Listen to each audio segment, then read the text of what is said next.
Hindupuram assembly నియోజకవర్గానికి నందమూరి బాలకృష్ణ గారు శాసనసభ్యులుగా ఎన్నికైన తర్వాత హిందూపురం అసెంబ్లీ నియోజకవర్గం రూపురేఖలే మారిపోయాయి.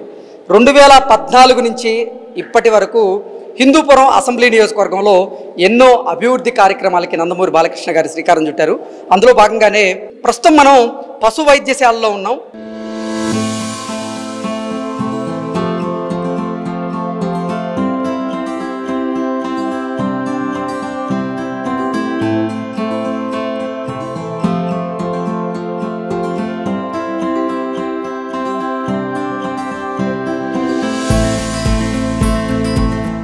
ఇక్కడ ఎటువంటి సేవలు అందుతున్నాయి, రోజుకి ఎన్ని పశువులు ఇక్కడ వ్యాధి నిర్ధారణ కోసం వస్తున్నాయి, అసలు ఇక్కడ ఎటువంటి పరీక్షలు చేస్తున్నారనేది ఓవరాల్ గా మనం తెలుసుకునేటువంటి ప్రయత్నం చేద్దాం. ప్రస్తుతం ఈ పశు వైద్యశాలకు సంబంధించినటువంటి అసిస్టెంట్ డైరెక్టర్ అయిన తిప్పేస్వామి గారు మనతో ఉన్నారు, వారితో మాట్లాడదాం. తిప్పేస్వామి గారు, ఈ పశు వైద్యశాలలో ఎటువంటి వైద్య పరీక్షలు చేస్తూ ఉన్నారు, రోజుకి ఎన్ని పశువులు ఇక్కడ వైద్య సదుపాయాల కోసం వస్తూ ఉన్నాయి? దీన్ని బహువిధ పశు వైద్యశాల అంటాం. దీన్ని వెటర్నరీ పాలిక్లినిక్.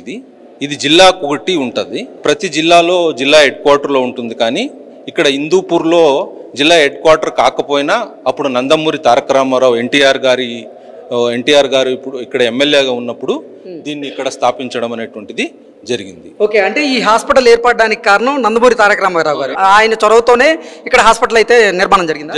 అవును, ఎన్టీఆర్ గారు ఉన్నప్పుడే ఈ జిల్లా స్థాయి హాస్పిటల్ను ఇక్కడ నిర్వహించడం జరిగింది. భవన కొరత అనేటువంటిది ఉండింది.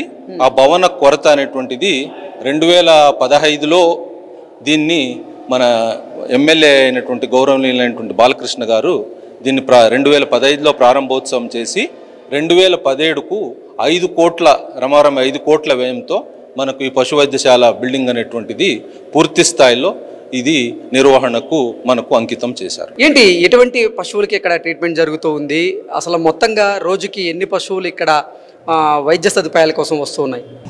ఇది జిల్లా స్థాయి పశు వైద్యశాల కాబట్టి ఇక్కడ ఒక డిప్యూటీ డైరెక్టరు, 2 అసిస్టెంట్ డైరెక్టర్లు, ఒక పశు వైద్య శస్త్రచికిత్సకులు, మిగతా స్టాఫ్ దాదాపు 16 మంది స్టాఫ్ వరకు ఇక్కడ ఉంటారు. ఇక్కడ రోజుకు 90 నుంచి 100 పశువులకు జిల్లాల నుంచి అన్ని కేంద్రాల నుంచి ఇక్కడ మనకు దగ్గరున్న విలేజెస్ నుంచి ఎక్కువ వస్తూ ఉంటాయి. కాకపోతే రెఫరల్ కేసెస్ వేరే మడక్సిర నుంచి కానీ, పెనగొండ నుంచి కానీ, గోరంట్ల నుంచి కానీ శస్త్రచికిత్సకు అవసరం అక్కడ అందుబాటులో లేనటువంటి వైద్యం అంతా కూడా ఇక్కడ జరుగుతుంది. కాబట్టి రైతు సోదరులందరూ ఇక్కడికి తీసుకొని వస్తారు. రోజుకు 80 నుంచి 100 పశువులకు ఇక్కడ ట్రీట్మెంట్ అనేటువంటిది మనం ఇవ్వడం జరుగుతుంది. ఇటువంటి ట్రీట్మెంట్ ఇక్కడ అందుబాటులో ఉంది. ఇది జిల్లా స్థాయి కేంద్రం కాబట్టి మనకు శస్త్రచికిత్సలు, పశువులకు ఆపరేషన్ అనేటువంటిది, ఫ్యామిలీ ప్లానింగ్ ఆపరేషన్స్ కానీ, కుక్కల్లో కానీ పిల్లుల్లో కానీ ఫ్యామిలీ ప్లానింగ్ ఆపరేషన్స్, తర్వాత సిజేరియన్ ఆపరేషన్స్ అనేటువంటివి పెద్ద పశువుల్లోనూ గొర్రెల్లోనూ ఈ సిజేరియన్ ఆపరేషన్స్ అనేటువంటిది కూడా ఇక్కడ నిర్వహించడం జరుగుతుంది. అంటే పశువులకి వ్యాధి నిర్ధారణ పరీక్షలు అయితే చేస్తారా ఇక్కడ? వ్యాధి నిర్ధారణ కేంద్రం కూడా ఇక్కడ ఉంది. ఈ ల్యాబ్ అనేటువంటిది కూడా పూర్తిగా మనకు అందుబాటులో ఉంది. ఈ బిల్డింగ్లోనే ఆ ల్యాబ్ అనేటువంటిది మనకు అందుబాటులో ఉంది. కాబట్టి మనకు వేరే చోట్ల నుంచి తీసుకొచ్చినటువంటి పశువుల శాంపుల్స్, బ్లడ్ శాంపుల్స్ కానీ, పేడ శాంపుల్స్ కానీ, స్కిన్ స్క్రేపింగ్స్ అన్నీ కూడా టెస్ట్ చేసి ఇక్కడ పశువుకి ఏ రకమైనటువంటి వ్యాధులు ఉన్నాయి, వాటికి ఏం ట్రీట్మెంట్ ఇవ్వాలనేటువంటిది కూడా మనము ఇక్కడ నిర్ధారించి ఇవ్వడం జరుగుతుంది. ఓకే, అంటే పశువులకి కావాల్సినటువంటి చికిత్స మీరు ఇక్కడ చేస్తూనే వాటికి కావాల్సినటువంటి మందులను కూడా ఉచితంగా పంపిణీ చేస్తూ ఉన్నారు? మనకు అందుబాటులో ఉన్నటువంటి మందులను ఉచితంగా వాళ్లకు ఇవ్వడం అనేటువంటిది జరుగుతుంది. ఓకే అండి, థ్యాంక్ యూ సార్. సో ఓవరాల్గా మనం కనుక చూసుకున్నట్లయితే ఈ పశు వైద్యశాలలో చాలా రకాల పశువులు అయితే ఇక్కడికి వస్తూ ఉంటాయి. ఇక్కడ శస్త్రచికిత్స చేస్తూ ఉంటారు.